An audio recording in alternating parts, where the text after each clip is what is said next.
कुणाच्या बुडाखाली किती अंधार आहे हे समद्या तालुक्याला माहिती आहे, पण आता फक्त तालुक्यापुरतं न राहता हे पूर्ण भारताला माहीत पडलंय.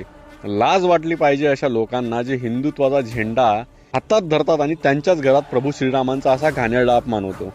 गोष्ट आहे बदलापूरच्या भाजप शहराध्यक्षांच्या मुलीने जे प्रभू श्रीरामांना शिव्या दिल्यात ना त्याची. त्या शिव्या ऐकून कोणत्याही खऱ्या हिंदूच्या तळपायाची आग मस्तकात जाईल. लोका सांगे ब्रह्मज्ञान पण स्वतः मात्र खरकटे.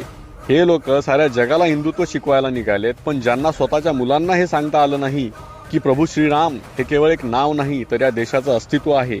आज जर अशा मानसिकतेला ठेचलं नाही तर उद्या कितीतरी असे लोक उभे राहून श्रीरामांना काय, हिंदूच्या देवी देवतांना काय शिव्या देत फिरतील आणि आता डॉक्टर बाबासाहेब आंबेडकरांच्या नावाचा वापर करून स्वतःचा बचाव करणार.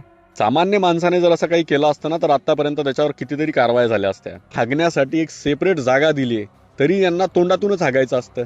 अशा लोकांना फक्त माफी देऊन सोडणं योग्य आहे का?